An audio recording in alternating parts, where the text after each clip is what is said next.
Baiklah teman-teman, ini adalah Harris Sultan. Seperti yang saya katakan sejak dulu, Anthony Albanese adalah Perdana Menteri terburuk dalam sejarah Australia. Tanpa diragukan lagi, dia adalah Perdana Menteri terburuk.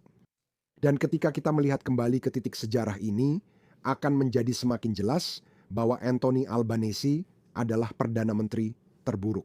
Dia tidak hanya merusak negara secara ekonomi, tapi juga sosial, yang menurut saya lebih berbahaya karena ekonomi masih bisa diperbaiki. Kita negara sebesar benua dengan banyak sumber daya dan mineral. Kita bisa pulih, tapi yang tidak bisa dipulihkan adalah jika Australia tidak lagi menjadi Australia. Itulah yang sedang dia lakukan dan bagaimana dia melakukannya. Ingat video ini? Video ini membuat kita bangga dengan tim polisi New South Wales, baru kita. Karena saya tumbuh di era di mana polisi dibenci di mana-mana, dulu saya juga membenci polisi di masa muda saya. Tapi negara kita, dan bukan hanya Australia, semua negara kita telah berubah sedemikian rupa, sehingga sekarang sangat jelas bahwa kita tidak hanya membutuhkan kepolisian yang baik, tapi juga kepolisian yang kuat, kepolisian yang tidak ragu untuk menegakkan hukum. Dan meski kadang terasa berat, menurut saya itu memang sifatnya. Itu yang dilakukan polisi New South Wales sekitar seminggu lalu.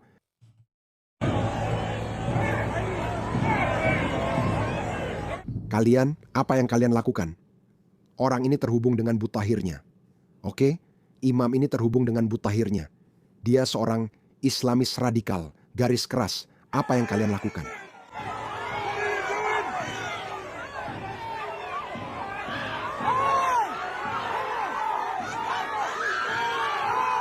Get him out.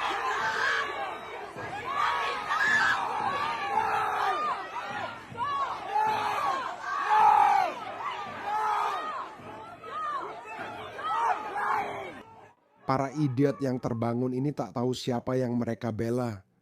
Silakan tanya para Islamis ini, datangi dan tanyakan pandangan mereka tentang perempuan, homoseksual, dan pembangkang politik.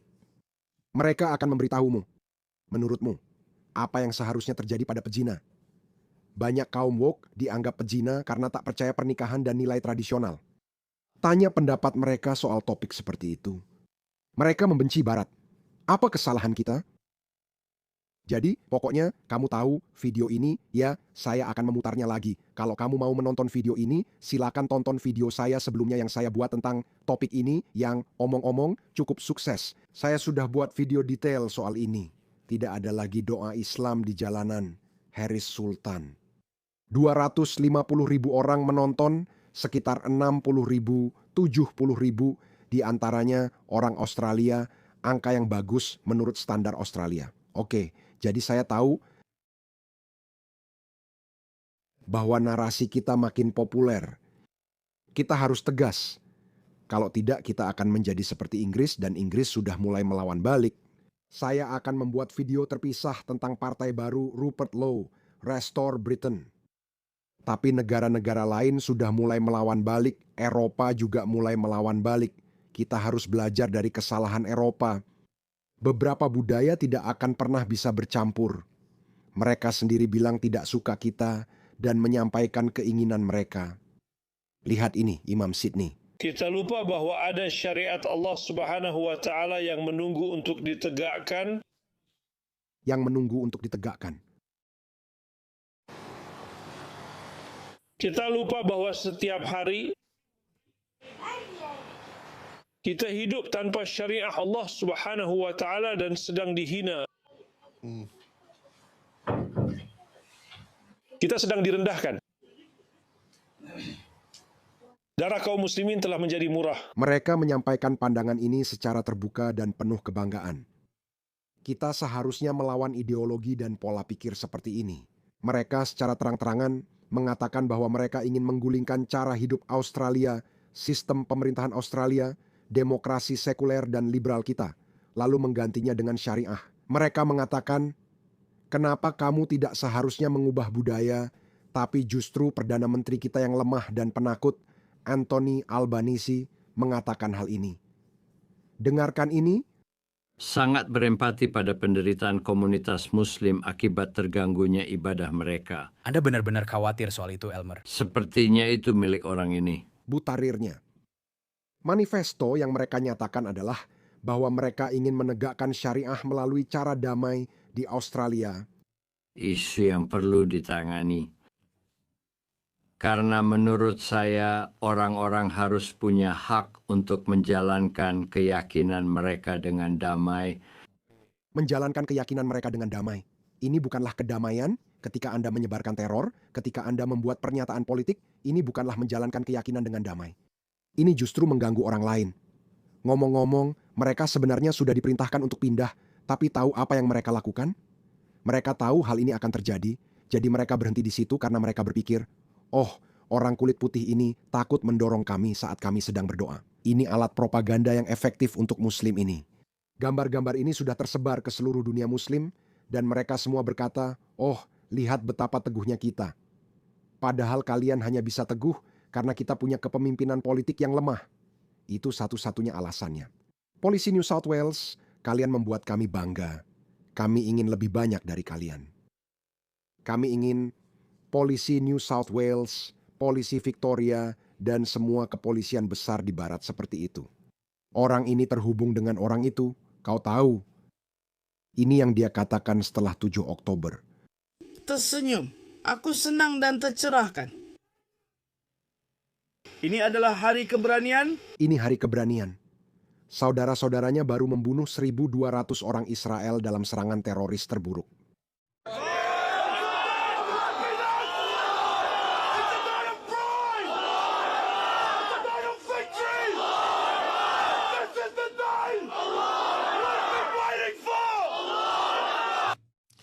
Anthony Albanese menilai itu sebagai praktik agama yang damai. Islam adalah agama yang paling politis di dunia. Kemanapun Islam pergi, doktrin politik Islam ikut serta. Dan lihat orang ini, imam yang sama yang saya tunjukkan kepada Anda sebelumnya, yang sangat dikasihani oleh Perdana Menteri ini. Ingat, teriakan gas Yahudi, gas Yahudi. Apa kebenarannya? Apa kebenarannya? Apa itu kebenaran? Dia memimpin doa pada 9 Oktober 2023 tepat di depan gedung Opera Sydney. Kenapa mereka memilih tempat terkenal untuk melakukannya? Itu bagus untuk pesan mereka. Itu kesempatan propaganda public relations yang sangat baik bagi mereka. Gambar ini tersebar luas. Semua orang langsung mengaitkan gedung Opera Sydney dengan Australia. Dan Muslim yang berdoa di depannya, itu seperti, kamu, begini cara Muslim berpikir, begini cara mereka berpikir. Mereka bilang, kami sudah menguasai. Lihat, Islam sudah sampai ke ujung dunia, sementara kita punya Perdana Menteri yang lemah dan mencari-cari alasan untuk perilaku seperti ini. Kita seharusnya mengubah budaya, kita seharusnya bilang kita akan melarang makanan halal. Tidak ada lagi sholat di jalan, kami tidak akan mengizinkan adzan, kami tidak akan mengizinkan kalian berteriak dan bersorak Allahu Akbar, kami tidak peduli apa artinya. Tuhan Maha Besar. Ya, maknanya bisa mirip Heil Hitler, tapi memiliki arti khusus. Kami tidak akan membiarkan kalian meneriakkan. Globalisasikan intifada, karena itu berarti jihad global untuk menegakkan syariah. Kenapa begitu sulit untuk dipahami? Mungkin itu hal yang baik, kau tahu? Karena mandat politik yang dimiliki Anthony Albanese adalah untuk menyenangkan kaum minoritas. Oke, dia bahkan tidak bisa keluar dari itu meskipun dia melihatnya. Aku memikirkan tentang ini, inilah alasannya aku berpikir begitu. Sangat penting untuk membangun gerakanmu dari bawah. Kamu membangun gerakanmu, kamu menyebarkan ide-idemu. Seperti Rupert Lowe, ia tidak membawa beban apapun. Dia bilang akan melarang makanan halal, membuka diri pada migrasi massal, dan keluar dari European Court of Human Rights, semua itu akan langsung dimulai di hari pertama. Dan orang-orang menyerangnya dari segala arah atau semacamnya. Dia seperti, ya tidak, saya tidak peduli, tapi pandangannya. Namun, dia sudah disaksikan jutaan orang karena akan memiliki mandat politik untuk bertindak. Anthony Albanese tidak memilikinya. Dia seorang kiri, dia seorang politisi partai buruh. Tentu saja, dia harus menjilat semua minoritas, meskipun sebagian besar penduduk Australia sudah muak dan lelah dengan hal itu. Perhatikan cara mereka mengeksploitasi komunitas aborigin. Menurutmu, apakah Muslim peduli pada aborigin? Apa tindakan mereka terhadap penduduk asli di negara yang mereka taklukkan? Punah total, benar-benar punah? Mereka marah karena hanya berjarak 100 mil dari pantai utara Australia, tapi tidak punya semangat penjelajahan seperti orang Eropa.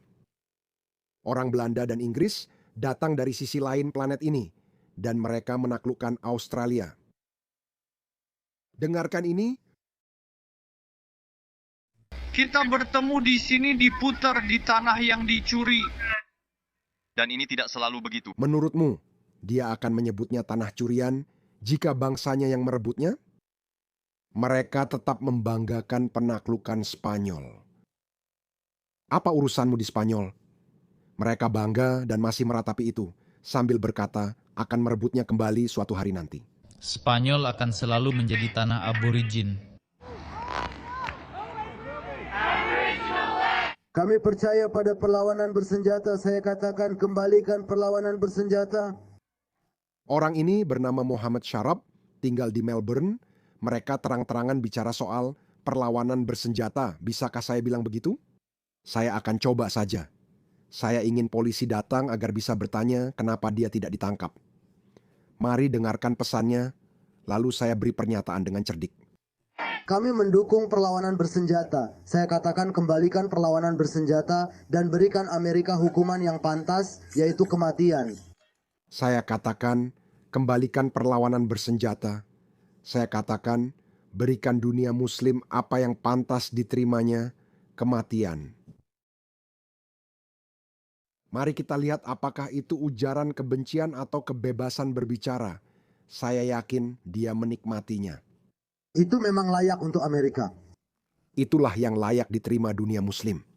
Koloni Amerika memang pantas. Setiap negara Muslim yang bukan Arab Saudi saat ini adalah koloni. Mesir, Maroko, Afrika Utara, semuanya Turki. Ya, Turki dulunya adalah tanah Kristen. Itulah sebabnya para pemimpin Amerika pantas. Hanya satu solusi. Itu jihad, menang atau mati syahid. Assalamualaikum. Jihad sepenuhnya di negara kita, di hadapan kita. Kita punya Perdana Menteri lemah yang berkata, saya kasihan pada mereka. Sungguh menyedihkan mereka. Dulu saya kira dia lahir karena belas kasihan, kesalahpahaman, dan empati berlebihan sampai ingin bunuh diri. Ini bukan empati yang mengarah pada bunuh diri, tapi pengkhianatan dan dammasri murni. Kamu punya Eropa di depanmu. Mereka berperilaku sama seperti di Inggris selama 20 tahun terakhir. Lihat apa yang terjadi di sana.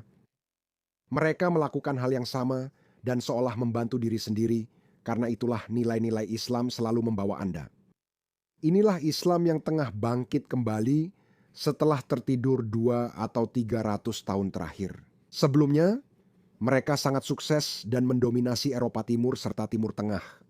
Utsmaniyah mendominasi sebelumnya, Abbasiyah melakukannya, dan sebelum itu Umayyah yang melakukannya. Islam memiliki sejarah kaya dalam mendominasi budaya lain. Namun tidak terjadi selama 200 tahun terakhir. Orang-orang ini mungkin tidak mengerti itu karena, lihat, mereka mungkin bodoh. Tapi nilai-nilai Islamlah yang membuat perilaku ini muncul dari mereka.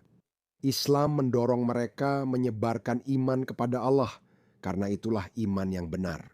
Dan orang-orang ini sangat dogmatis, mereka sangat digerakkan oleh ideologi, mereka tidak bisa dihentikan.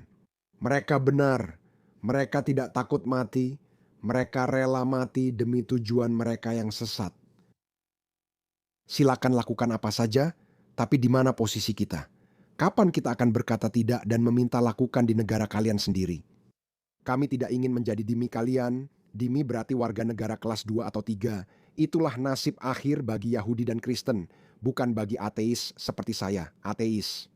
Kami harus dibunuh atau dipaksa untuk masuk Islam. Sebenarnya, saya tidak akan mendapat kesempatan itu karena saya murtad.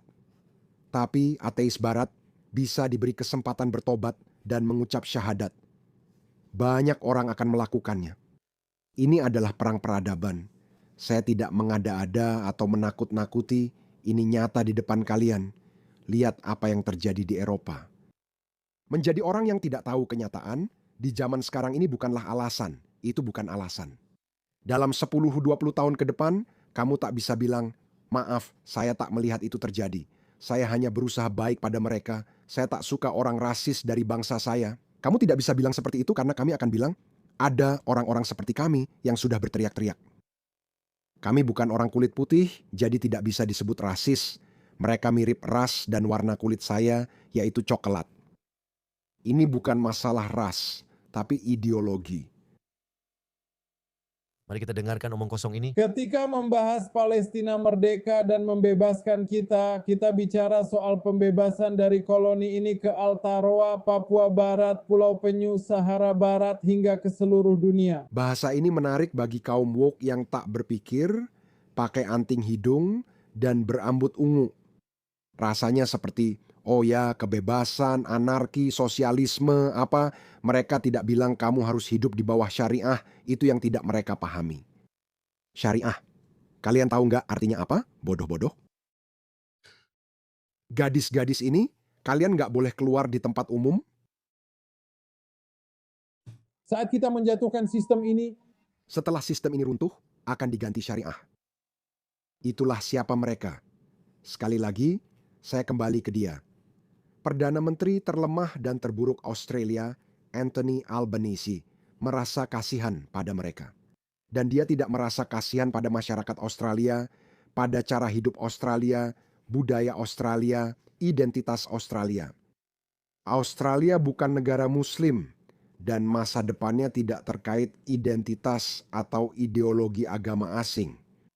Saya seorang ateis. Batas terjauh yang bisa saya terima adalah Australia negara Kristen dan banyak orang Kristen di sini. Saya rasa saya sudah pernah mengatakan itu. Saya sebenarnya berpikir tentang itu kemarin seseorang mewawancarai saya. Sepertinya dari The Telegraph, saya lupa, mungkin terbit minggu depan. Mereka bertanya, bagaimana perasaan saya tentang gerakan konservatif di Barat dan orang Kristen? Saya jawab, dulu saya bersikap bermusuhan hanya karena keinginan sendiri. Karena saya dulu seorang ateis dan saya berada di bawah banyak tekanan, bukan tekanan. Ada posisi logis untuk mengambil sikap itu. Jika saya menolak Islam, maka saya juga harus menolak Kristen. Saya sadar dalam 4 atau 5 tahun terakhir bahwa ateis menciptakan masyarakat buruk. Tanpa tekanan dari orang-orang Kristen. Orang Kristen telah menciptakan peradaban terbesar yang dikenal manusia. Oke, di bawah agama Kristen kita mengalami revolusi ilmiah, Renaissance, dan kamu tahu, seluruh sejarah Eropa setelah zaman kegelapan, beberapa orang mengatakan itu terjadi meskipun ada agama Kristen. Baiklah, itu adalah kombinasi dari berbagai hal. Itu para reformis dan filsuf pencerahan yang menekan pendeta dan gereja. Semua terjadi bersamaan, termasuk para Quaker. Saya memang tahu bahwa Quaker berperan besar, dan orang Kristen juga berperan besar dalam mengakhiri perbudakan di Inggris. Pada abad ke-17 dunia, Kristen berjuang mengakhiri perbudakan, sementara di abad ke-20, satu umat Muslim mencoba menghidupkannya kembali. Itu banyak membahas kedua agama ini, jadi saya menyimpulkan bahwa ateisme menciptakan masyarakat buruk. Atau mungkin kita belum siap untuk itu. Mungkin kita harus melewati gejolak ini karena Richard Dawkins mengatakan bahwa kita akan memiliki utopia ilmiah. Orang akan punya akal sehat setelah agama dihilangkan, namun kita segera sadar setelah Tuhan hilang. Begitu Anda menghilangkan tradisi agama yang kuat dan sudah berabad-abad, maka Anda tidak akan berakhir di utopia ilmiah. Anda tidak akan. Akal sehat bisa bersifat subjektif. Dan inilah mengapa kita melihat pria dewasa berdandan seperti wanita. Beberapa anak mengatakan bahwa mereka adalah kucing, dan sekolah serta moralitas kita yang didorong oleh akal tanpa tradisionalisme berkata, tentu saya akan meletakkan pasir kucing di kamar mandi sekolah agar kamu bisa buang air kecil di situ seperti kucing. Itu benar, cerita nyata. Menurut saya, ateis di abad ke-21 menciptakan masyarakat yang buruk.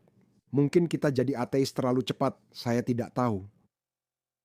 Tapi satu hal yang pasti, saya akan memilih Kristen daripada Islam kapan saja, Jika saya tinggal di India, saya akan memilih Hindu daripada Islam kapan saja. Karena ketika Islam datang, kamu kehilangan segalanya. Lihat saja Iran. Maaf, saya sudah bicara lama. Menurut saya, itu Perdana Menteri terburuk.